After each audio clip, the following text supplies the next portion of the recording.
Bienvenidos a la mesa redonda de IT Digital Media Group, nuevos retos de seguridad en entornos financieros, su impacto en el modelo de negocio. Tendencias tecnológicas alrededor de la seguridad y el impacto de la nueva normativa de pagos PSD2, el impacto de tecnologías como blockchain como herramienta de transacción segura, el uso de servicios de empresas fintech o la desaparición del dinero físico versus la moneda digital junto con la innovación asociada a la transformación digital, son conceptos asociados a los nuevos modelos de negocio de las entidades financieras que están haciendo y están cambiando la interacción con los usuarios. Este nuevo fenómeno asociado a la digitalización implica un nuevo modelo de gestión de datos y de sus plataformas. Junto con este escenario, encontramos que en base a una encuesta realizada por una consultora de mercado hace relativamente poco tiempo, indicaba que los presupuestos TIC en el sector financiero crecerán a lo largo de este año y que además el aumento del gasto en ciberseguridad es el más común. Esto lo indicaba cerca de un 70% de los encuestados. Con todo este escenario y de todo esto vamos a hablar hoy. Y para ello tenemos la presencia de Eusebio Nieva, Iberia Technical Director de Checkpoint. Bienvenido, Eusebio. Hola, buenos días. Javier Sánchez Fuertes, Territory Manager de Entrust. Bienvenido, Javier. Pues muchas gracias, Ángel. Encantado de estar aquí con todos vosotros. Gracias. La presencia de Luis Suárez, Pre-Sales Manager de Kaspersky. Luis, bienvenido. Buenos días, muchas gracias. Contamos también con Jesús Rodríguez, CEO de RealSec. Bienvenido, Jesús. Muchas gracias, buenos días. Encantado de estar aquí. Gracias, Jesús. Contamos con la presencia de Igor Unanue, CTO de S21Sec. Igor, bienvenido. Hola, buenas, gracias. Alfonso Martínez, Country Manager Data Protection de Thales. Bienvenido, Alfonso. Muchas gracias, buenos días. Y de José de la Cruz, Technical Director de Iberia de Tren Micro. Buenos días y muchas gracias. Bienvenidos a todos y gracias por estar aquí. Con todo este escenario, Eusebio, si te parece, empezamos contigo. ¿Cuáles creéis que son los principales retos de ciberseguridad a los que se enfrentan actualmente las entidades y los servicios financieros? Lo que has comentado al principio es que ha cambiado un poco o está cambiando el paradigma de los servicios financieros en el sentido de que están yendo mucho más a la digitalización y a la adopción de nuevas tecnologías y eso precisamente, ese cambio es en sí mismo una fuente de posible peligro y eso es lo que tienen que estar atentos sobre todo y una de las cosas que no solo es del sector financiero sino es de todos los demás sectores, aunque en el sector financiero es más acuciante porque ellos tienen algo que todo el mundo quiere, que es básicamente dinero, que todos los atacantes quieren tener.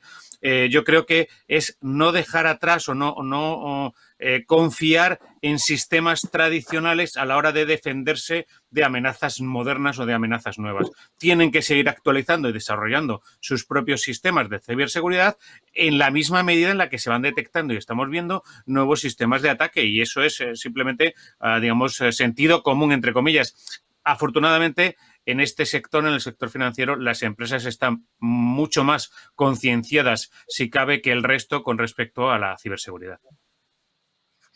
Gracias, Eusebio. Luis, ¿cuál es tu punto de vista? ¿Coincides con Eusebio?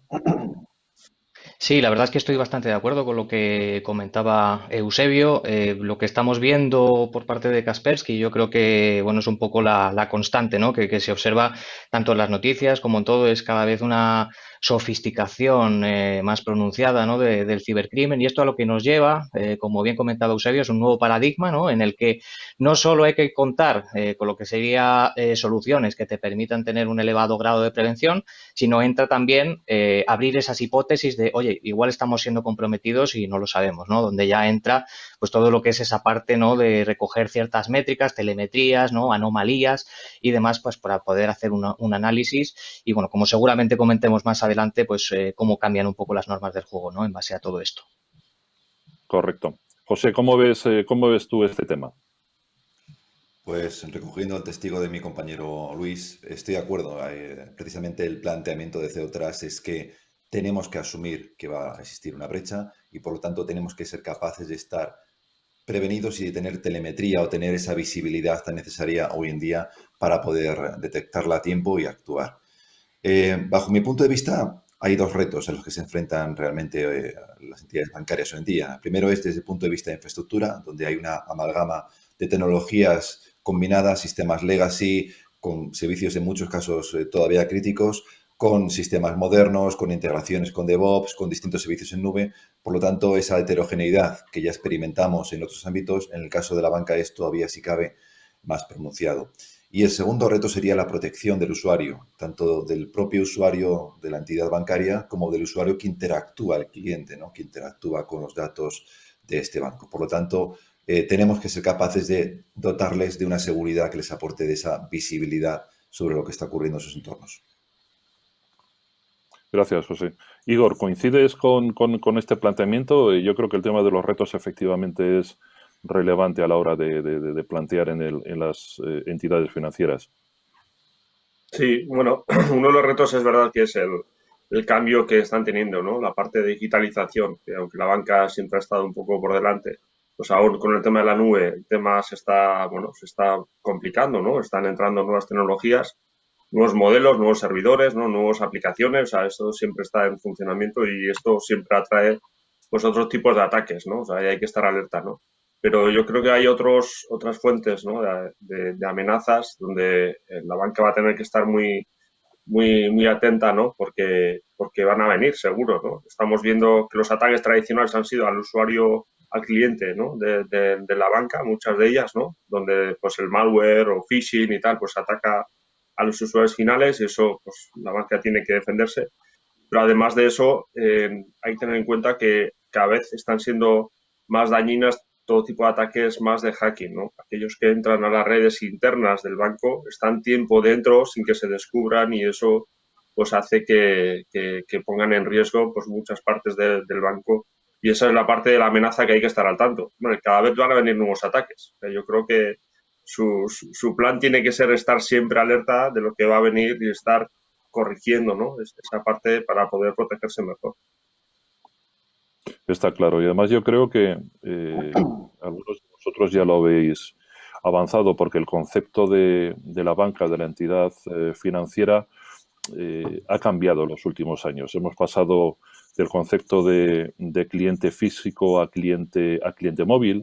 Hemos pasado de los centros de datos al cloud, a la nube, ampliándose lo que son los vectores de ataque y exponiéndose cada vez una mayor vulnerabilidad. Sí me gustaría saber, en vuestra opinión, Javier, cómo se ha gestionado esta situación desde el punto de vista de la seguridad. Gracias, Ángel. Pues lo que nosotros vemos desde nuestro punto de vista y tomando el testigo de un comentario que ha hecho José de la Cruz de Tren Micro, efectivamente, al final hay que proteger al usuario final, ¿verdad? Y el vector de relación fundamental hoy en día en la banca entre ella misma y el usuario final es la aplicación. Y si nos hemos encontrado con que, a pesar de que se han hecho inversiones bestiales de seguridad alrededor del servicio de la banca, curiosamente, en lo que es el elemento de relación con el usuario final, pues ahí quedaban cosas pendientes por hacer y cosas importantes, o algo tan simple como firmar el código de las apps, ¿no? El hecho de que las apps no queden, el hecho de que las apps no sean firmadas de una forma segura, el hecho de que las apps dejen abiertas ciertas vulnerabilidades es un riesgo importante, no solamente por el hecho de que, en fin, te puedan comprometer los datos del usuario y demás, sino porque te pueden comprometer tu negocio. Al final, si el usuario tiene una experiencia pobre con su app, pues no le cuesta mucho coger el móvil, arrastrar el icono y mandarlo a la papelera y cambiar de usuario. Se invierte mucho dinero en la app, se invierte mucho dinero en campañas de marketing, se invierte mucho dinero pero o garantizamos que esa app es una app hecha de forma segura y que va a permitir una interoperabilidad del usuario de forma segura, o ponemos el negocio del banco en juego. No es una cuestión menor, ¿no? Por eso sí me ha gustado ese comentario que ha hecho José, ¿no? De Tren Micro. Dice, oye, que hay que proteger al usuario, y sobre todo la experiencia del usuario, porque, insisto, no le cuesta nada arrastrarnos y tirarnos a la basura, ¿no? Y en lo que dices con respecto a la nube, sí hemos observado que no es que sea una falta de cuestión de confianza de las entidades bancarias hacia los proveedores de nube pública, ni mucho menos, pero sí que les gusta tener el control, ¿no? Y sí que hemos observado que a pesar de que cada vez ceden más y más datos y datos de, bueno, pues muy importantes o críticos, podemos decir críticos para la banca, sí que se ha preocupado mucho de que esas claves, hablo siempre desde mi punto de vista del negocio, ¿no? De la clave de la criptografía, que esas claves, que el control sobre esas claves que cifran esos datos que están en la nube, que sean claves que ellos puedan gestionar y que ellos puedan tener el control, ¿no? Sí, o sea, eso es lo que hemos observado fundamentalmente. Confianza sí, pero confianza sí en el proveedor público de nube, pero el control lo quiero tener yo. Gracias, Javier. Jesús, ¿cómo veis desde RealSec este cambio de escenario? Bueno, pues el cambio que está teniendo la banca es consecuente con el cambio que se está produciendo, ¿no? En términos generales. Estamos en un proceso de transformación digital. Alguien comentaba al respecto de la transformación digital que bueno, la banca había sido pionera en este proceso de transformación, ¿no? En este tiempo ha venido la pandemia que estamos viviendo, el uso de efectivo ha caído y canales que se iban a desarrollar de una forma natural se han precipitado, ¿no? Cada vez hacemos más operaciones utilizando dispositivos móviles y ahora además tenemos con el tema de Open Banking las apps de pagos de terceros, como puede ser Google o Amazon. Todo esto está cambiando los usos, cómo estamos haciendo uso de los servicios bancarios, ¿no? Y lógicamente esto incide en la necesidad de proteger tanto las transacciones como decía hace un momento Javier, al usuario. ¿Cómo protegemos esto? Pues lo protegemos de dos formas. Una, mediante la utilización de la criptografía vamos a poder proteger las transacciones y mediante los sistemas de tokenización vamos a poder autenticar a los usuarios para evitar la suplantación de identidad, que es uno de los mayores riesgos que tiene ahora mismo la banca, ¿no? En su parte operativa. Alfonso, ¿cuál es tu punto de vista? Pues a ver, un poco como dicen los compañeros, con la gran evolución que ha tenido la banca en estos últimos años, no podemos seguir protegiéndonos como hace 15, 10 o hace 5 años, ¿no? Igual que el abanico de opciones pues se multiplica, las amenazas también se multiplican, ¿no? Y son más sofisticadas. Por eso los fabricantes no podemos quedarnos atrás, ¿no? Si la tendencia hoy, por ejemplo, es pues eso, que la entidad financiera de turno quiere subir datos a unos contenedores de Docker en la nube de no sé quién, pues bueno, tenemos que tener una solución que le permita proteger esos datos. Pero si mañana la problemática de clientes que quiere utilizar una nube híbrida con entornos on-premise en la nube, distintas nubes y tal, pues nos tienen que exigir también a los fabricantes el mismo esfuerzo que nosotros como usuarios de esos bancos le pedimos a las entidades financieras, ¿no? Que seamos capaces de ofrecerles esa completa seguridad, ¿no? Alrededor de la información. Al final, lo habéis comentado ya varios de vosotros, ha salido el usuario porque no cabe duda que es el centro de todo y es alrededor de él gira toda la experiencia. Y no cabe duda que los nuevos conceptos o añadir una mayor seguridad, lógicamente, puede perjudicar lo que es su experiencia. Y lo verdaderamente importante es cómo conseguir ese punto de equilibrio. Y Eusebio, ¿cómo poder conseguir ese equilibrio entre la experiencia de usuario y la seguridad? Bueno, al final la seguridad es un camino en tres frentes principales. Como decíamos, el usuario es una parte fundamental, el acceso es otra parte importantísima y por último está el dato. Las medidas de seguridad pueden interferir en cualquiera de esos puntos y tenemos que tener muy claro cómo interferirlo, o sea, cómo hay que interferir y bajo qué premisas esto puede significar algo percibido como una ventaja para el usuario. Por ejemplo, si al usuario les utilizamos técnicas de manera que él pueda ver los beneficios que le está proporcionando a la seguridad, como por ejemplo que cada vez que acceda a una página web, antes de poder meter sus datos, se le examine y vea cómo se está examinando y en función de ese análisis le deje entrar o no, porque precisamente puede ser una página de phishing, va a haber el efecto inmediato. El único, digamos, la única percepción que va a tener negativa es que va a tardar un segundo más en poner sus datos o en introducir los datos en esa página web.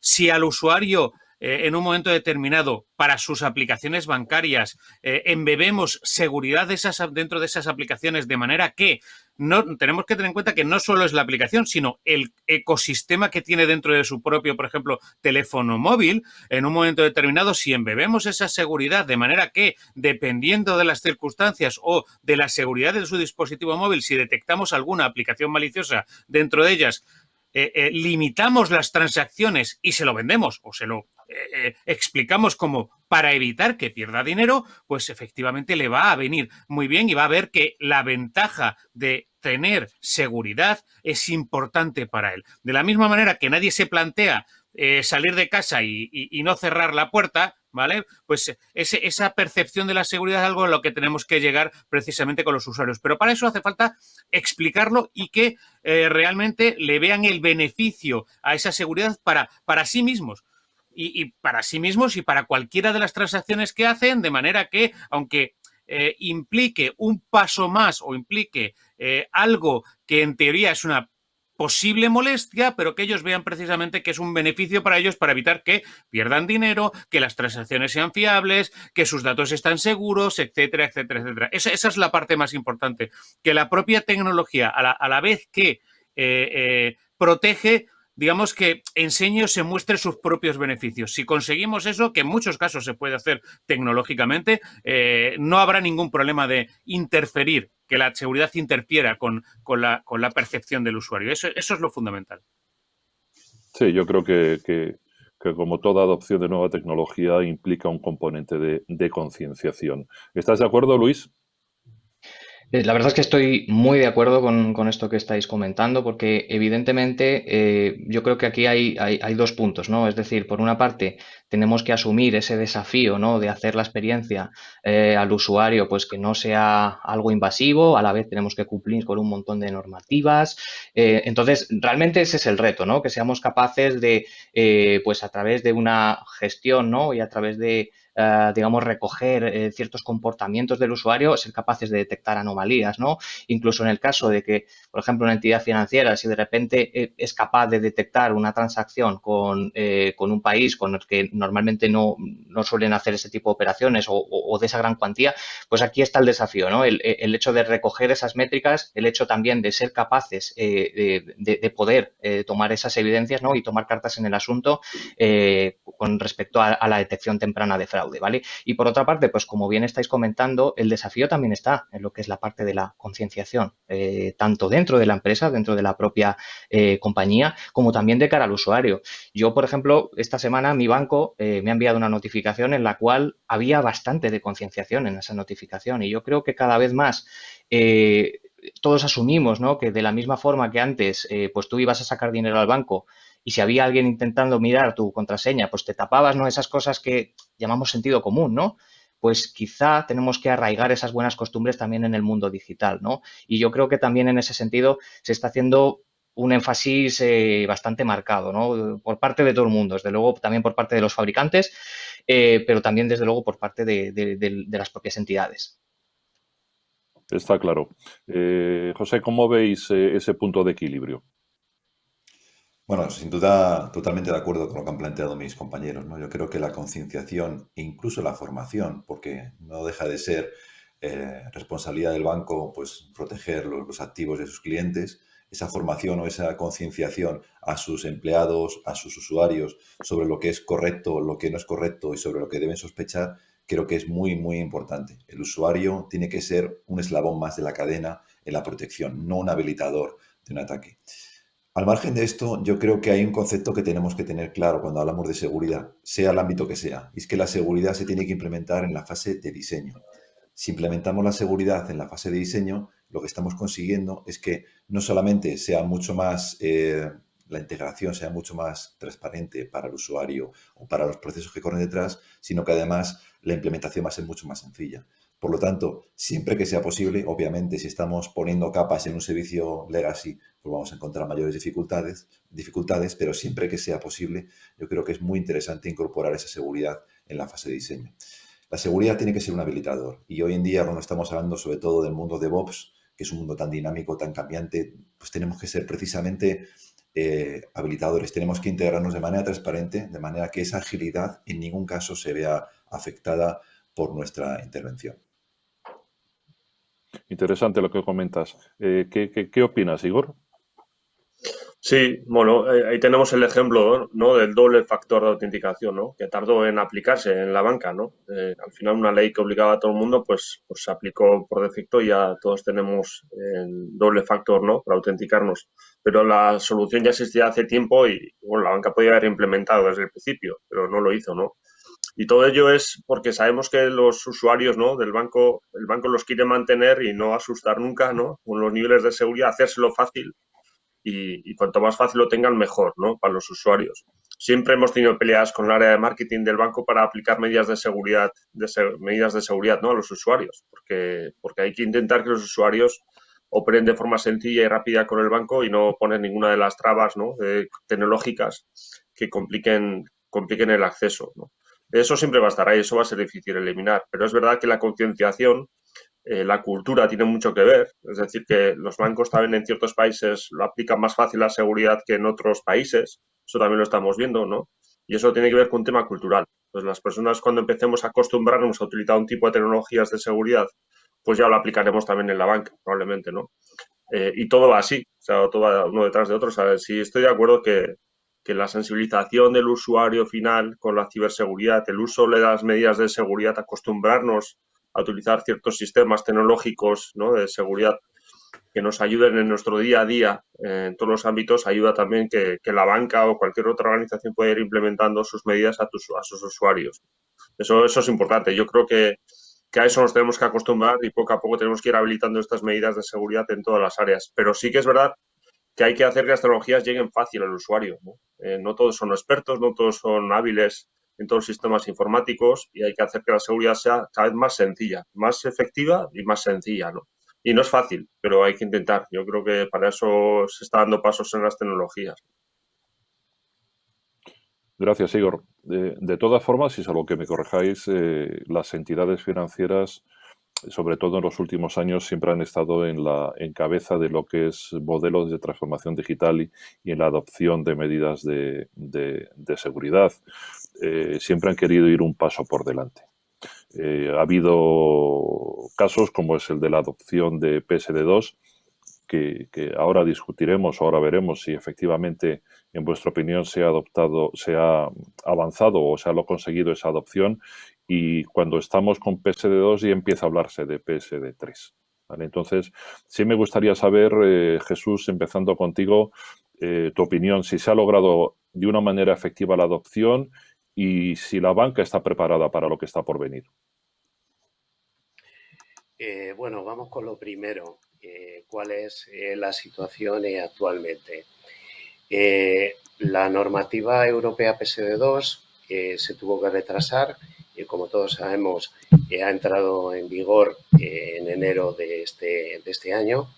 En los últimos años, lo que ha hecho la banca es, con la aparición de tantos actores alrededor del mundo financiero, como son las fintechs, y el Open Banking, ha sido desarrollar APIs para poner a disposición de estos actores la información de clientes, ¿no? Esa ha sido una labor y una inversión importante por parte de la banca, ¿no? El segundo paso es establecer un sistema de autenticación, en este caso de doble factor. Entonces, aquí, si por ejemplo nos centramos en la banca española, vemos que no podemos decir que las entidades estén incumpliendo, porque eso no es cierto, pero sí que es verdad que la mayoría de esas entidades no han adoptado un sistema de tokenización con claves generadas en un dispositivo criptográfico seguro, sino que han optado, la inmensa mayoría, por enviar un SMS a tu teléfono móvil o a tu puesto de trabajo como segundo elemento de autenticación. De esa forma tenemos el doble factor. ¿Estamos preparados para ir hacia el tercero? Hombre, yo creo que sí que podríamos ir hacia el tercero, pero yo creo que queda todavía una parte por completar. Es decir, el SMS yo creo que es una salida a corto plazo, ¿no? Que muchos de los bancos, incluido, el tema de los costes que lleva asociado el SMS, cambiarán el uso de SMS por otro tipo de soluciones que hay en el mercado basadas en token.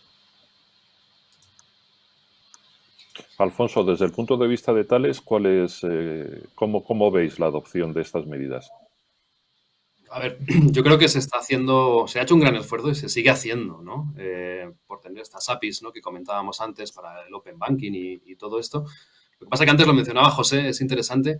Ya hemos probado en el pasado cómo era lo de, invento un sistema y luego me preocupo de securizarlo, y sabemos que no ha ido bien en la mayoría de los casos, ¿no? Entonces tenemos que bajar ese nivel y decir, vamos a proponer la seguridad desde el principio. Y para eso, pues normativas como la PSD2 nos ayuda. Pero no solo eso, tenemos que estar al orden del día los fabricantes también para proveer estas tecnologías, pues de normativas del tipo GDPR, por ejemplo, que también a las entidades bancarias afecta, o PCI DSS, o eIDAS, desde el punto de vista de esta autenticación de firma remota de usuarios, etcétera. Yo creo que solo si los fabricantes ofrecemos las tecnologías adecuadas, ellos van a poder ofrecer los servicios seguros adecuados, ¿no? Es un poco la idea. Otro tema que cada vez está resultando más relevante es la ofensiva que se ha multiplicado en los últimos tiempos contra la red SWIFT. ¿Podríais comentarnos primero qué impacto están teniendo y en qué consisten estas ofensivas, Eusebio? Bueno, a ver, lo primero es que resulte hasta cierto punto sorprendente que alguien se sorprenda de que una red internacional de transacciones sea atacada. Sorpresa, milagro, pues es que era obvio que la iban a atacar, ¿sabes? Una red en la cual fluye el negocio o fluye el dinero es un objetivo clarísimo para los hackers. Y lo que se está haciendo precisamente es intentar realizar transacciones económicas fraudulentas, pues aprovechándose de las debilidades que hay en el sistema. ¿Qué es lo que hace falta para protegerse? Simplemente reforzarla con sistemas transaccionales más fiables, con análisis con machine learning o inteligencia artificial de esas propias transacciones, de los patrones de transacciones de los bancos. Al final lo que están intentando es, en todo el mare magnum de transacciones que fluyen en esa red, intentar colar algunas o intentar colar unas cuantas para precisamente aprovecharse de eso.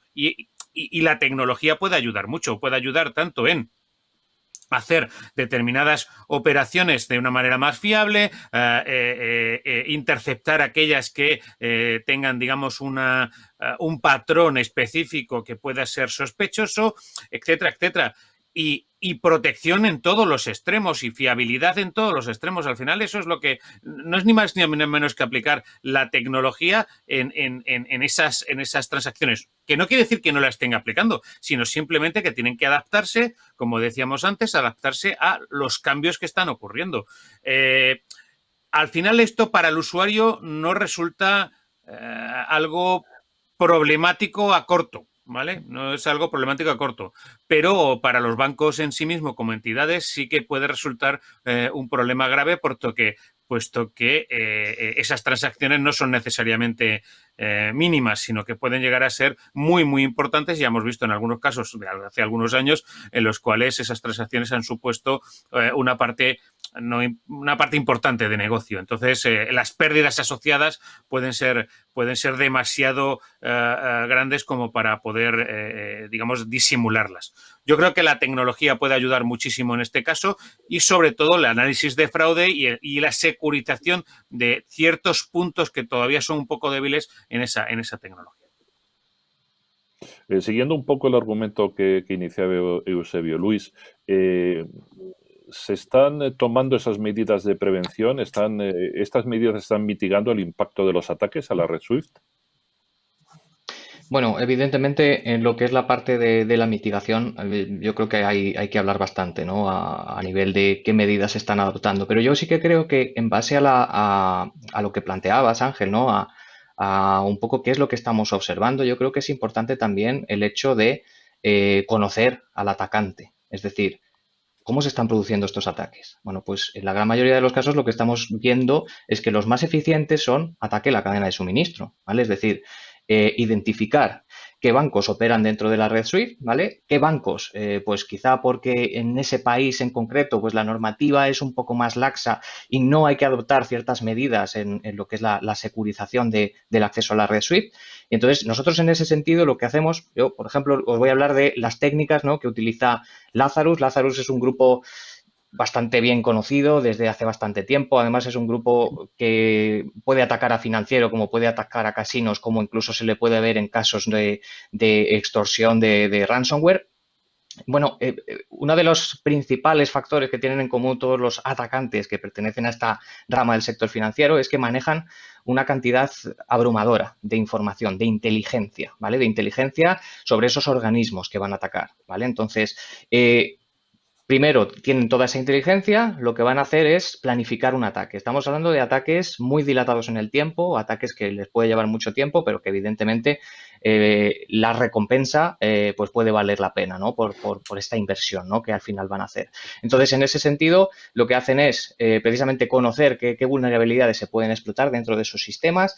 Lo que hacen también es saber cuáles son las webs que suelen visitar los usuarios que operan dentro de ese banco, pues para infectarlos, hacer un defacement o cualquier otra técnica, y luego posteriormente, pues a través de vulnerabilidades y demás, pues ir buscando escalación de privilegios, pero sobre todo una parte muy importante, ¿no? Y que hablamos al principio, esta sofisticación, ¿no? De saber dónde debes detonar eso y dónde no. Es decir, entidades en las cuales yo observe que no existe un aplicativo de conexión hacia la red SWIFT, pues igual no tiene valor el hecho de liberar este código que pueda ser interceptado con las consecuencias que puede tener, ¿vale? Entonces, en ese sentido, ellos lo que van a hacer a través bueno, pues de jugar, ¿no? con la información y saber dónde atacar, ¿no? Pues es donde realmente ellos van a decidir cuándo pueden atacar, ¿no? Y finalmente, pues alcanzar ese objetivo. ¿Coincidís, o Igor, coincides con lo que comentan tus compañeros? Sí, bueno, hay que tener en cuenta que la red SWIFT al final es una red que un poco el banco a veces lo mantiene como un poco aparte, ¿no? Que lo tiene con sus servidores propios, dedicados exclusivamente a eso, y que las medidas de seguridad que se aplican directamente a este sistema pues no siempre son tan buenos, ¿no? Y eso hace que puedan darse estos ataques.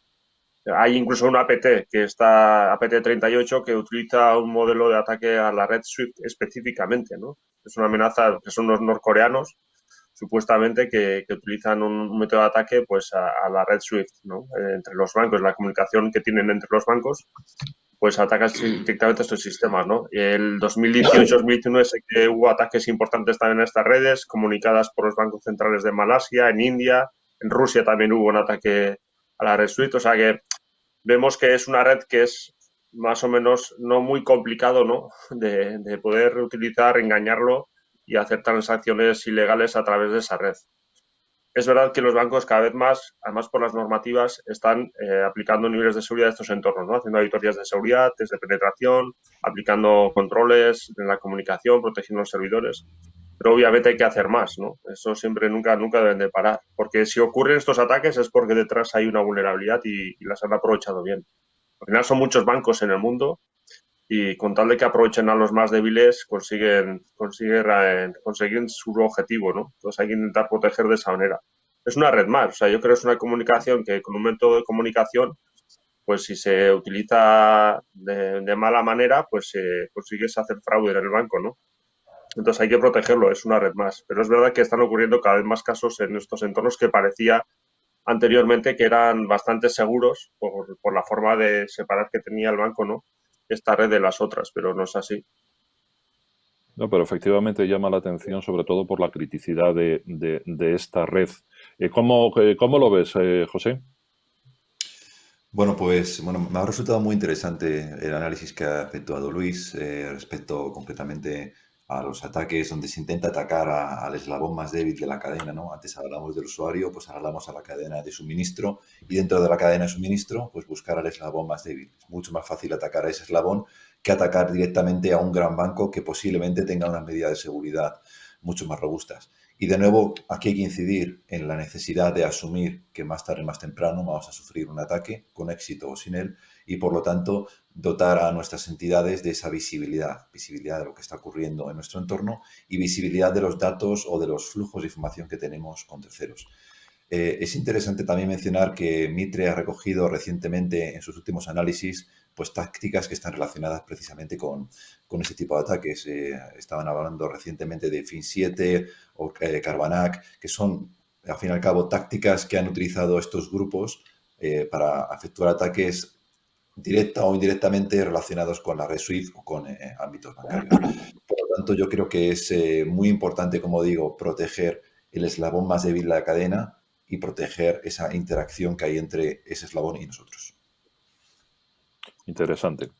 Y entrando en lo que es en conceptos de tecnologías emergentes, como puede ser blockchain, como puede ser Internet of Things o inteligencia artificial o IA, ¿entendéis o creéis que se están adaptando o se están adaptando los servicios financieros a estas nuevas tecnologías? Javier, ¿cuál es tu punto de vista al respecto?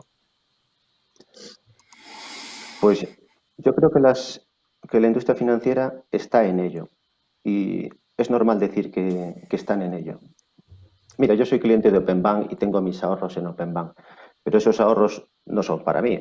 A priori esos ahorros son para que estudien mis hijos. Así que podemos decir que de alguna manera confío el futuro de mis hijos, o al menos una parte del futuro de mis hijos, en el banco. Y esos ahorros los podrán usar ellos pues para sus estudios, etcétera. Ha dicho antes Eusebio al principio de la mañana, ha dicho, es que los bancos tienen una cosa muy importante que es dinero. Y efectivamente es verdad, y eso a la gente le gusta, ¿no? El hecho de que yo confíe parte del futuro de mis hijos al banco significa una cosa, que tengo depositada muchísima confianza en el banco. Y esa es precisamente la razón por la que los bancos tienen que tomarse su tiempo a la hora de utilizar nuevas tecnologías y que formen parte de su proceso de negocio, porque no olvidemos que en el caso de una blockchain pública no hay nadie al otro lado. Entonces, no pueden comprometer su confianza ganada durante tantos años, la banca no puede comprometer su confianza durante tantos años utilizando una tecnología pues que no la utilicen de forma segura, como es el caso de blockchain. Y ahí entendemos que la banca está haciendo cosas y se está tomando su tiempo porque efectivamente hay un montón de ventajas a la hora de usar esta tecnología, a la hora de usar blockchain. Pero es normal que se tomen su tiempo porque tienen que garantizar, pues, no lo sé, el uso de que la creación de claves sea de forma segura, tienen que garantizar que el proceso de firma de cada una de las transacciones que se lanzan al bloque se realice de forma segura y en el caso de usar una blockchain permisionada, pues garantizar la seguridad del consenso de esa red, ¿no? Esto es ese es mi punto de vista alrededor de blockchain. Jesús, cuál es tu punto de vista respecto de la adopción de estas tecnologías emergentes en los entornos financieros? Bueno, va un poco en la línea de lo que acaba de comentar Javier. La banca y sobre todo la banca europea, como todos sabemos, está trabajando con unos tipos de interés muy bajos. Entonces, necesita ganar en competitividad y en rentabilidad. Para eso necesita hacer uso de tecnologías que sean emergentes, sobre todo que estén dentro del ámbito digital y que sean innovadoras, ¿no? ¿Para qué? Pues para suplir determinado tipo de procesos de negocio que son costosos, ¿no? Entonces, aquí tecnologías como la inteligencia artificial que está utilizando ya la banca y quizá estén más avanzados que en otras tecnologías como blockchain. Hasta ahora, siempre que hablamos de blockchain, hablamos de activos, de criptomonedas, ¿no? La banca nunca ha dejado de estar ahí, porque evidentemente el dinero fiduciario o el dinero en efectivo va cayendo y el dinero digital va creciendo. Pero claro, va creciendo en un mercado que no está regulado y la banca es un sector eminentemente regulado, ¿no? Yo creo que se avanzará hacia una regulación, pero con independencia de lo que es la gestión de activos o las criptomonedas o el dinero digital, que incluso el Banco Central Europeo está trabajando en eso, ahora mismo la banca está trabajando en proyectos en los que pueda utilizar la tecnología blockchain de una forma que, bueno, pues que sea ventajosa para ellos, ¿no? Y que esta tecnología lo permite, porque esta tecnología no permite todo, y más en una red de blockchain pública, ¿no? Pero la usabilidad de blockchain, por ejemplo, para sistemas de compensación, para cartas de crédito, para pago a proveedores. Es decir, hay una serie de procesos de negocio que tiene la banca que ahora mismo puede adaptar la tecnología blockchain y utilizar esta tecnología aprovechando la parte de seguridad que tiene. Parte de seguridad que yo, y ahí vuelvo a estar de acuerdo con lo que ha comentado Javier, teóricamente es muy segura, porque con blockchain ciframos un bloque y además podemos firmar un smart contract, ¿no? Pero todo esto por software. Decirle a la banca que utilice software cuando estamos hablando de claves, pues yo creo que aquí estamos 3 empresas que estamos en esto y como que le ponen los pelos como escarpias, porque en el mundo, por ejemplo, de los medios de pago, el nivel de exigencia utiliza hardware criptográfico, que las claves que generes estén generadas en un dispositivo que esté certificado y además que las claves que utilices estén respaldadas, estén custodiadas correctamente. Esa es mi opinión con respecto al blockchain. Con respecto al IoT, bueno, no sería IoT, sería IOP, Internet of Payment. Bueno, pues yo creo que esto, que está todavía muy verde, pero no deja de estar dentro de lo que es Internet de las cosas y utilizar la red. Ya un dispositivo IoT ya puede ser un automóvil. ¿Por qué no desde un automóvil vamos a poder pagar vía IOP el parking, por ejemplo, ¿no? Y esa es mi visión. Gracias, Jesús. Alfonso, no cabe duda que estas tecnologías emergentes pueden servir como herramienta preventiva, pero por otra parte pueden abrir la puerta a nuevos vectores de ataque. ¿Coincides con el planteamiento, con lo que comentaban Javier y Jesús al respecto? Totalmente. Como decía Jesús, somos aquí 3 fabricantes de tecnología, ¿no? Que precisamente ayuda o habilita este uso del blockchain, por ejemplo.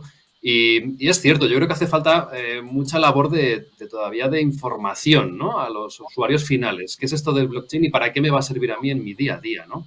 Decía Jesús, esto se puede hacer por software, es una locura. Sí, cuando hablamos de claves se tienen que generar en un dispositivo seguro, se tienen que usar en ese dispositivo y se tienen que almacenar ahí, ¿no? Es un poco la idea. Entonces, nosotros sí que percibimos que cada vez más empresas que se dedican a ofrecer servicios de blockchain sí que contactan con nosotros para utilizar nuestros HSMs, nuestros módulos seguros. Lo que pasa es que luego eso, claro, hay que aplicarlo a la vida real.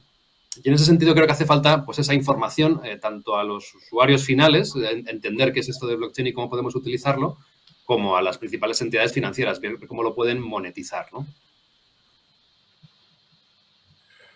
Entendido.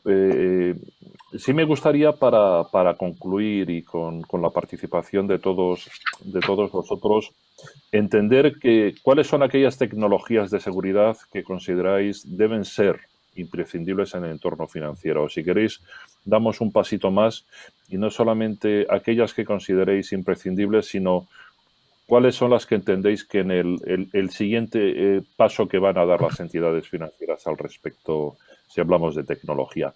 Eusebio, ¿te parece que empecemos contigo? Sí, a ver, las entidades financieras, afortunadamente, como hemos dicho antes, probablemente son dentro del ecosistema de cualquiera de las empresas públicas o empresas privadas que existen en casi cualquier país, probablemente las que más concienciación tecnológica o de seguridad tienen, ¿vale? Y en base a eso, pues están siempre, afortunadamente, reaccionando frente a amenazas modernas. Aún así, sí es cierto que también son, en algunos casos, más lentas en adoptar ciertos modelos tecnológicos que en otras. Pero para mí, desde el punto de vista tecnológico, lo más importante es tener tecnologías capaces de abordar los problemas de ciberseguridad que están surgiendo a día de hoy. Ransomware es uno de los problemas pervasivos, es decir, lo estamos viendo en prácticamente cualquier tipo de empresa, y es algo que también es cierto que se demuestra que los sistemas tradicionales no son capaces de parar. Por lo tanto, necesitas enriquecer tus sistemas de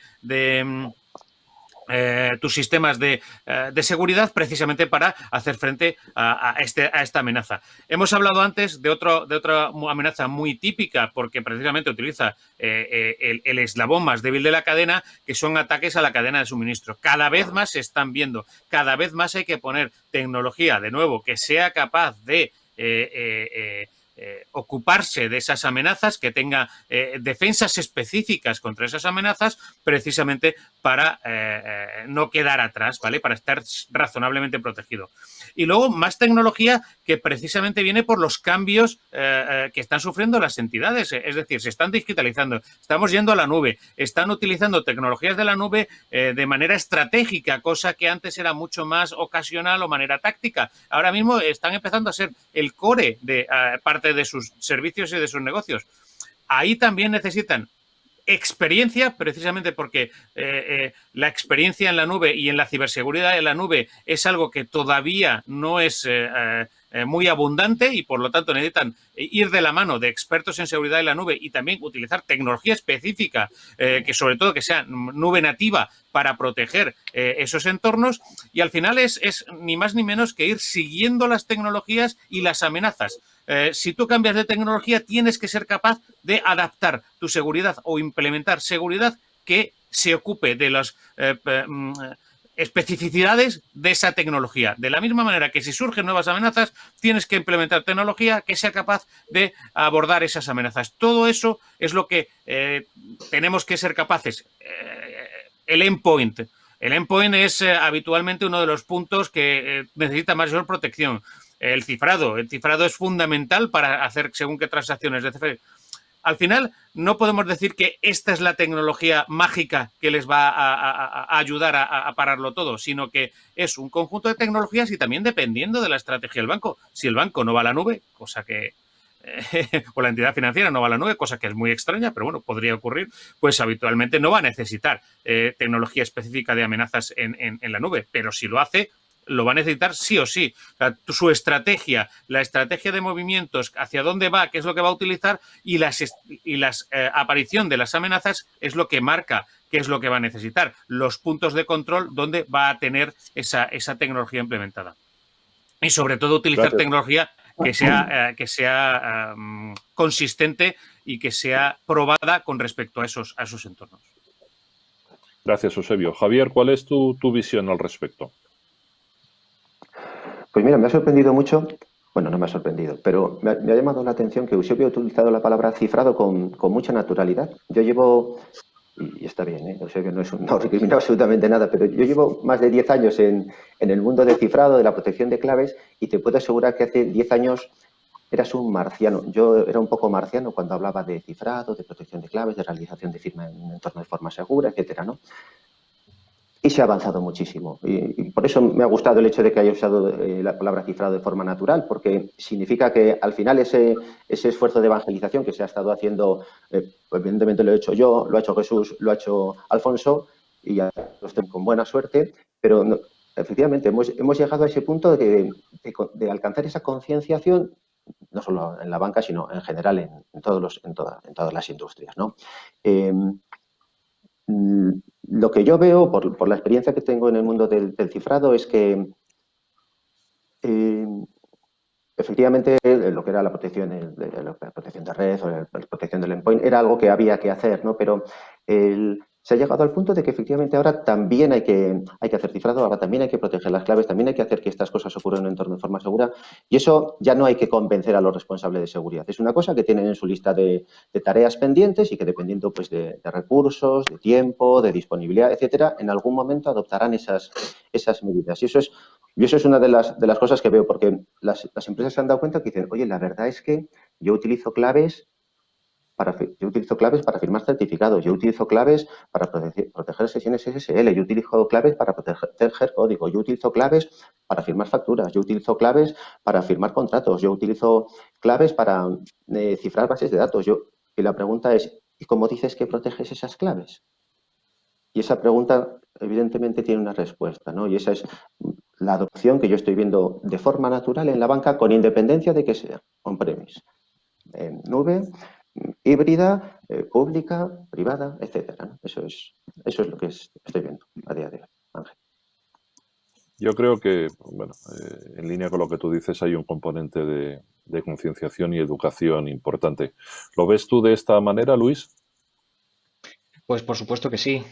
Nosotros desde Kaspersky llevamos más de 8 años trabajando en materia de concienciación, en el desarrollo de distintas soluciones, precisamente para apoyar a distintas empresas en cualquier medida a la hora de lanzar un plan de concienciación. Un plan de concienciación desde el punto de vista de educación, pues es algo que le gustaría poder hacer a cualquiera, ¿no? Pero sí que es verdad que para hacerlo de forma efectiva, ¿no? Pues requiere de una serie de recursos y dedicación que son bastante interesantes. Entonces nosotros en ese sentido podemos aportar bastante en este tema.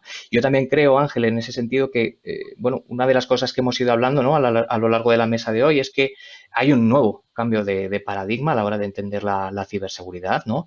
Esto nos lleva a es un poco embarazoso, ¿no? El hecho de hablar de esto, ¿no? Porque evidentemente implica que cualquier organización tiene que asumir que puede ser comprometida, ¿vale? Y eso, desde luego, no son buenas noticias. Y un poco este paradigma lo que nos lleva es a la gestión del incidente y a la gestión de, bueno, algo que desde luego se ha impulsado precisamente desde el sector financiero, que es la gestión, ¿no? De indicadores de compromiso y demás. Es decir, se entiende que tú puedes sufrir un incidente de seguridad, pero lo que te van a exigir desde tu cadena de suministro es que seas capaz de proveer esa inteligencia, ¿no? Digamos, cuáles han sido esos patrones, ¿no? Que se han detectado en tus sistemas y que seas capaz de compartirlos para medir la afectación cuando tienes redes abiertas, ¿no? Aquí, evidentemente, también es muy importante la explotación de inteligencia de amenazas, como hablábamos antes. Los atacantes que precisamente están lanzando estos ataques manejan mucha inteligencia, por lo cual ahora esto nos lleva a que las empresas tienen que manejar inteligencia y en el caso de que ellos no tengan los recursos de poder explotarla, ¿no? Pues que podamos apoyarlo, ¿no? En un servicio que sea capaz de ofrecernos esa inteligencia, todo ello de forma completamente gestionada, incluso pues ser capaces de responder a un incidente en el caso de que se diera. Eso es un poco digamos, las propuestas, ¿no? Que podríamos hacer desde Kaspersky. Gracias, Luis. Jesús, dando por hecho que, y ya lo han avanzado varios de tus compañeros, que vamos a ser atacados tarde o temprano, ¿qué es lo imprescindible para esa prevención y qué es lo siguiente que va a venir que nos va a ayudar? Las medidas tienen que ser proporcionales a los posibles riesgos, ¿no? Entonces, en el caso de la banca hay una cultura muy grande en hacer un análisis de riesgo y todo lo que son políticas, procedimientos y medidas de seguridad deben de ser proporcionales pues a la probabilidad de riesgo, al posible impacto que puedan tener, ¿no? Y estas, como se ha comentado, son cambiantes, ¿no? Entonces, decir cuál es imprescindible, pues vamos a ver, para mí son imprescindibles todas aquellas que sean necesarias para proteger los activos de negocio, para proteger los riesgos de fraude, con lo cual se está protegiendo la entidad y se está protegiendo, en este caso, al usuario cliente. Aquellos que están vinculados al cliente, como es suplantación de identidad, que lo hemos mencionado antes, pero también el grado de exposición que cada vez es mayor a malware, que es creciente, a phishing. Entonces, es muy difícil decir cuáles serían imprescindibles, ¿no? Imprescindibles. Ahora mismo, por ejemplo, porque están los riesgos que están de moda, ¿no? Como consecuencia de la pandemia y tanto usuario desplazado, la protección del puesto de trabajo es un valor en alza, ¿no? La protección, por ejemplo, de las cuentas privilegiadas, pues es algo que se ha hecho imprescindible centrarnos ahí. Proteger las transacciones, y hablamos de criptografía, eso se ha hecho siempre, pero, por ejemplo, las empresas que nos dedicamos a desarrollar criptografía, hemos visto cómo el hecho de que se hayan desplegado nuevos canales de pago también nos ha repercutido positivamente, porque hoy no se pueden entender los medios de pago y otros procesos de negocio que no lleven implícito el uso de la criptografía. Y luego está la parte de los datos personales nuestros como usuarios, que también necesitan medidas de protección y que asimismo pasan, esto quizá porque ellos están más ahí, más que nosotros, lo puede comentar Alfonso, también requieren el uso del cifrado, ¿no? Para cumplir con normativas como PSD2, PCI DSS2 o 3, etcétera, etcétera. Y bueno, pues eso es lo que puedo decir, ¿no? Es muy difícil concretar y decir, en este momento, lo imprescindible que debe utilizar la banca. Las medidas son siempre proporcionales o deben de ser a los riesgos, así como las políticas y los procedimientos de seguridad que se establezcan. Gracias, Jesús. Igor, ¿coincides con Jesús? Sí, Jesús tiene razón, ¿no? Al final, allí donde vengan las amenazas es donde el banco pues, va a poner dinero para el tema de ciberseguridad, ¿no? Pues, suele ser así y será así, ¿no? O sea, que las futuras amenazas, el malware siempre va a ser un rompedura de cabezas, ¿no? Para ellos va a estar siempre ahí actuando sobre ello porque afecta a sus usuarios, a sus clientes. Ahí existe un malware bancario dedicado a atacar a los bancos, a los que va a tener que hacer frente siempre, ¿no? Pero luego hay nuevas amenazas que también están viniendo. Y es la que quizás sería para otro debate hablar de todo el tiempo de la cloud, ¿no? La banca y la cloud, pero yo creo que va a venir. O sea, queramos o no, los bancos, pues el Microsoft 365, ¿no? El Office 365 la tienen. Muchos ya tienen todo el correo pues combinado con la nube. O sea, hay muchas historias que los bancos siguen y seguirán utilizando en la nube y que eso les va a traer nuevos riesgos, ¿no? Estoy seguro que las medidas de seguridad aplicadas a la nube va a ser una tendencia futura, no solo en la banca, pero también en la banca, ¿no? Y luego, otro que se ha comentado, ¿no? Es el tema del endpoint. Ciertamente el endpoint está siendo en auge y también le va a afectar a la banca y lo tienen que aplicar sí o sí, ¿no? A todos los niveles. Va a ser un ataque que lo vamos a tener ahí, difícil de detectar en muchas ocasiones y que la banca se va a tener que poner las pilas como todos los demás, ¿no? Eso está claro. Pero bueno, no es fácil ver hacia dónde van todas las tecnologías nuevas que la banca puede implementar, pero seguro que, como decía Jesús, donde vienen las amenazas, donde tenga riesgo, es donde va a tener que aplicarse. Está claro. Alfonso, por alusiones de Jesús, ¿cómo ves? ¿Cómo lo ves? A ver, lo primero, Javier, Jesús, dedicándonos a esto, siempre seremos los raritos de la clase, ¿eh? Hablando de criptografía. Eso no os quepa duda. No pasa nada. Yo llevo 20 años ya acostumbrado a ello. Alfonso, te digo una cosa. Cuando estábamos aquí los 6 y el único que faltaba era Jesús, yo estaba preocupado. Digo, mira, Javier y Alfonso estamos aquí y Jesús seguro que está ahí vendiendo HSM y nosotros mientras tanto aquí esperando. No, hombre, yo me tomo mis respiros, tengo también para dedicarme a esto, ¿vale? Y además con mucho gusto. Nosotros al final, pues, bueno, se ha comentado, ¿no? Hay mucha tecnología, mucho vector que proteger. Nuestro enfoque desde Thales es lo que ya se ha hablado, hacer que el dato se proteja a sí mismo, como con el cifrado. El cifrado puede ser en la nube, en máquinas virtuales, puede ser híbrida, privada, puede ser en movimiento, viajando de una nube a otra, por ejemplo. Para eso tenemos sistemas, ¿no? Pero lo más importante, que también se ha mencionado esta mañana, es el tema de la inteligencia artificial. No nos olvidemos que detrás de estos sistemas tan complejos hay un ser humano con inteligencia real, ¿no? Que tenemos que ayudarle a que esta gestión sea amable, sea sencilla, que no convirtamos la criptografía en otro dolor de cabeza, ¿no? Sino que le demos las herramientas para poder gestionarlo todo de manera centralizada y correcta, ¿vale? José, desde Trend Micro, ¿cómo veis este panorama? Bueno, pues como decía antes, es un panorama heterogéneo, ¿no? Nos encontramos tanto a nivel de tecnología que implementan los distintos bancos. Al final, un banco no deja de ser, pues, como cualquier otra compañía que, como ha mencionado un compañero, trabajan con el cloud, ya sea Office 365, ya sea Google o cualquier otro proveedor, que tienen cargas de trabajo en nube, que tienen cargas de trabajo tradicionales en sus data centers, y todo eso interactúa, pues, con redes Swift, con la cadena de suministro. Es decir, tienen un grado de exposición muy alto.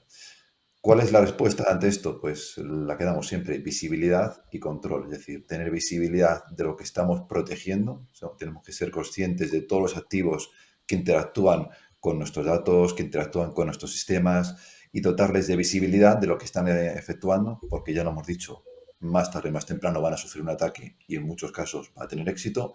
Por lo tanto, contar con esa visibilidad nos va a ayudar a identificar cuál es el origen y cuál es el alcance de ese ataque. Y en segundo lugar, tener una capacidad de control. Hoy en día, pues yo me gustaría dar dos planteamientos básicos. En primer lugar, proteger el entorno legacy o el entorno heredado, es decir, aplicaciones que no han sido diseñadas con la seguridad en mente y que tenemos ahora que protegerlas. Y tenemos que hacerlo de una manera lo más transparente posible. Pues podemos hablar de tecnologías como, por ejemplo, puede ser el parcheado virtual, que nos va a ayudar a mitigar ataques a vulnerabilidades desconocidas. Es decir, tecnologías que nos ayuden a dotar a esas tecnologías más tradicionales de una capa de seguridad. Y luego, ya lo que es los servicios modernos, como puede ser DevOps, como puede ser el cloud, hay un concepto hoy en día que a mí me resulta muy interesante, que es el Cloud Security Posture Management, el CSPM, que lo que hace es dotarnos de visibilidad de los distintos servicios en nube que tenemos. Es decir, hoy en día cualquier entidad, y más en un banco, están trabajando, no te voy a decir con distintos proveedores cloud, como puede ser Amazon, Azure, etcétera, sino que dentro de cada uno de esos proveedores utilizan múltiples instancias. Entonces es muy complicado poder gestionar desde un punto de vista de seguridad pues toda esa heterogeneidad. Pues el CSPM precisamente ayuda a eso, ¿no? Ayuda a dar esa capa de visibilidad, a identificar riesgos que estemos publicando, que estemos conteniendo dentro de nuestra infraestructura y que nos ayudan a mitigarlo. Toda esta suma de todas estas tecnologías nos tiene que ayudar a dar esa visibilidad y ese control que es tan importante.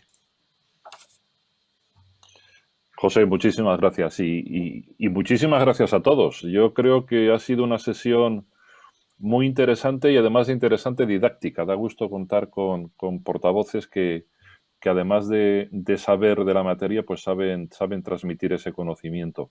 Y creo que ha sido muy, muy didáctico. Se han tratado temas muy interesantes, han quedado muchos en el tintero y yo creo que hay algunos, como lo avanzaba alguno de vosotros, como el tema de las entidades financieras y el mundo cloud, que es también muy interesante, pero yo me quedaba con algunos conceptos que habéis lanzado, como que hay que asumir que más tarde o más temprano vamos a recibir un ataque, con lo cual la prevención y concienciación es fundamental, que las entidades financieras están muy concienciadas acerca de estos temas, pero que todavía falta adoptarse o no hay adopción al 100% de todas las medidas necesarias, que estos ataques son cada vez más sofisticados e implican que la seguridad debe empezar en la fase de diseño. Son diferentes conceptos que en un momento pues hemos lanzado a lo largo de esta mesa redonda. Yo quería insistir en daros las gracias a todos vosotros por vuestra valiosísima participación. También quería dar las gracias pues a todos los espectadores que han asistido a esta mesa redonda y decirles que van a poder encontrar muchísima más información sobre la seguridad en entornos financieros pues en el especial que podrán ver publicado el mes próximo en nuestras cabeceras. Muchísimas gracias a todos y hasta pronto.